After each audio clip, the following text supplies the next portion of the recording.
नमस्कार मेरे प्यारे मित्रों।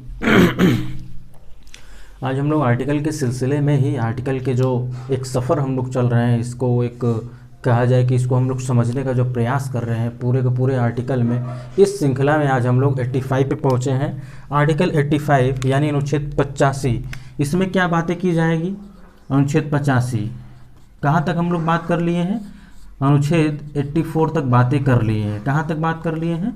आर्टिकल 84 तक बात कर लिए हैं। आज हमारा टर्न है आर्टिकल 85। हम लोग इसको समझेंगे और ये देखेंगे कि इसमें कैसे कैसे प्रश्न बन सकते हैं, कैसे प्रश्न आ सके हैं और कैसे प्रश्न आ सकते हैं, इसके बारे में हम लोग समझेंगे। और इसकी तह तक भी हम लोग जाएंगे कि इसमें क्या, इसकी गहराइयों में देखेंगे कि क्या क्या इसमें प्रावधान है। ठीक, तो सबसे पहले हम लोग समझते हैं कि संसद का सत्र, यही आर्टिकल का क्या है, शीर्षक ही है। यानी ये आर्टिकल जो है संसद का सत्र के बारे में बताएगा।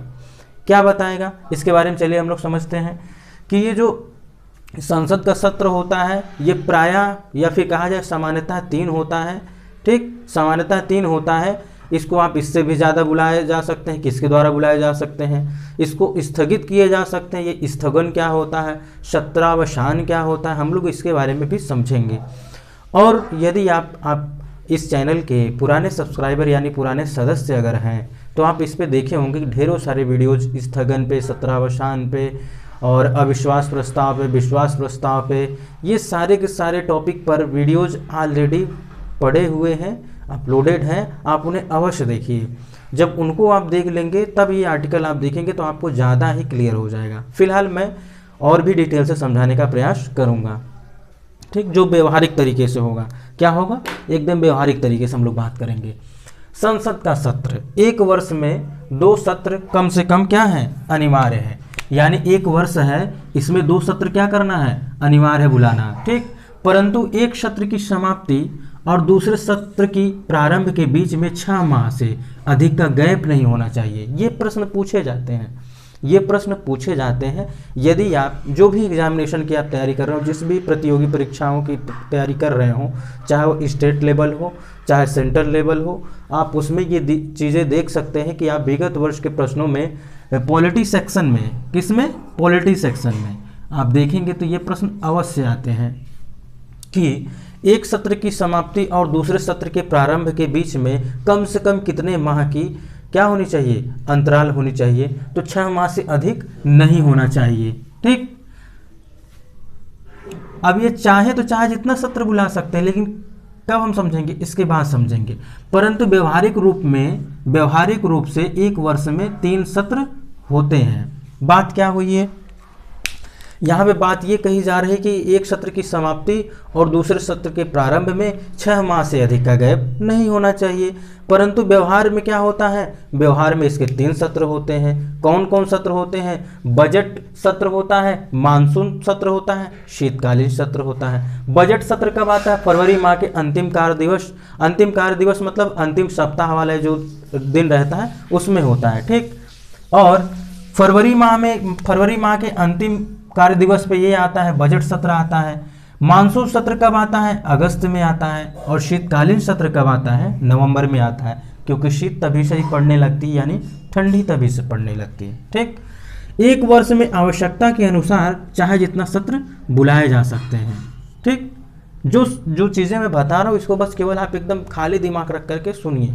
ठीक, सुनिए, उसके बाद फिर उस पर एनालिसिस अभी हम लोग कर देंगे। संसद के सत्र को बुलाने का अधिकार सिर्फ और सिर्फ राष्ट्रपति को है। ठीक, और अगर यही भी प्रश्न आ जाए विधानमंडल के सत्र को बुलाने का अधिकार किसको होगा, तो सीधी सी बात है, राज्यपाल को हो जाएगा।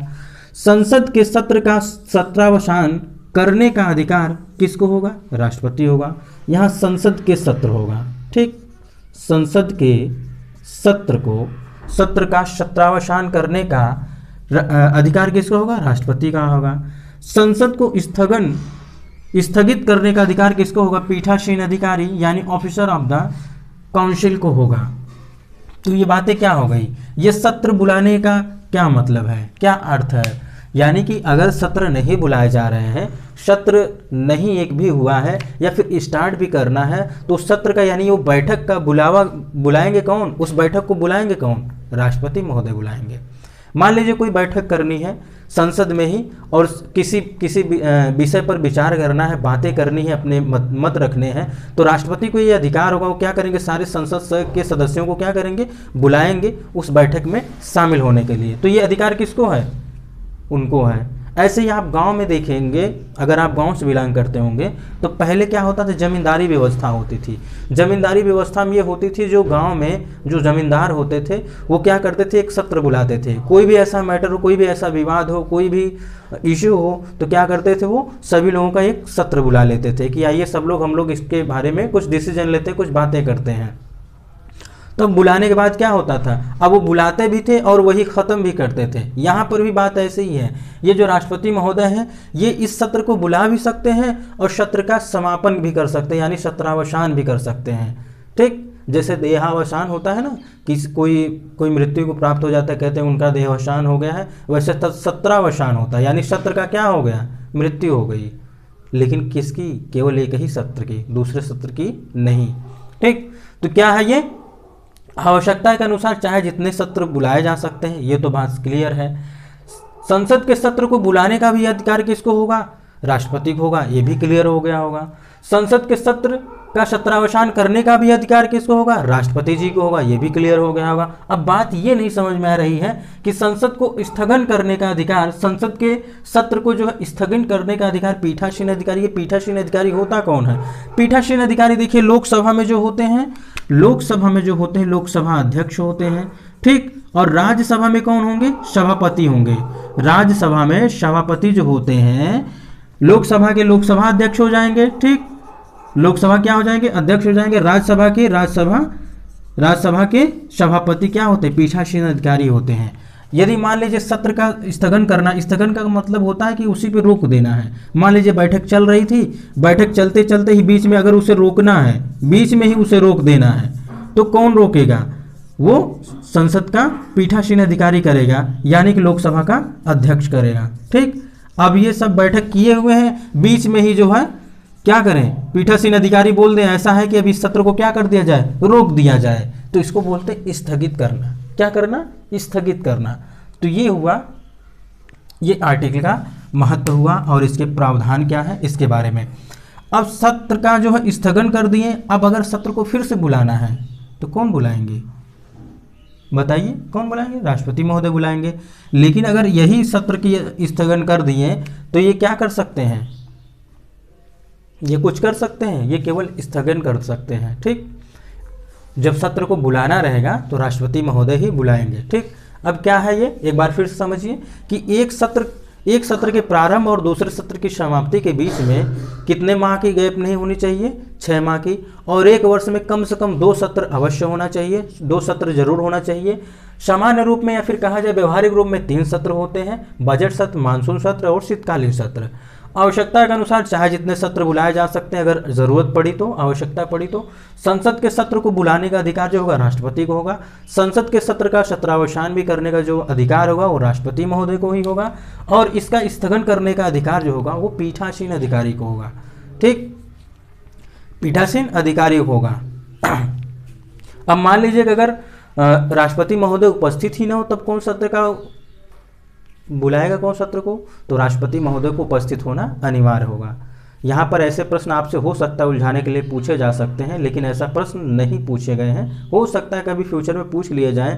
यदि राष्ट्रपति महोदय ही उपस्थित ना हो और सत्र का जो है सत्र को बुलाना अगर है तो कैसे होगा, तो इसके बारे में क्या होगा, ऐसे प्रावधान है ही नहीं। और रही बात, ऐसे प्रश्न बनेंगे ही नहीं, क्योंकि किसी न किसी बच्चे में ये दिमाग में ये जरूर प्रश्न आ सकता है कि स्थगन अगर ये पीठासीन अधिकारी नहीं है तो कौन करेगा।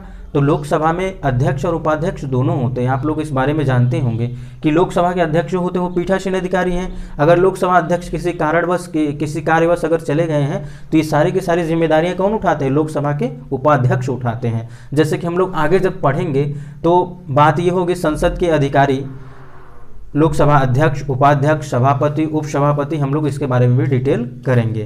तो मित्रों आज के लिए बस इतना ही। आज हम लोग आर्टिकल 85 यानी अनुच्छेद 85 के बारे में बात कर लिए हैं। आगे हम लोग आर्टिकल 86 यानी अनुच्छेद 86 के बारे में चर्चा करेंगे। क्या उसमें प्रावधान है, कैसे हैं, हम उसको क्लियर करेंगे। मिलते हैं हम लोग नेक्स्ट वीडियो में, तब तक के लिए नमस्कार।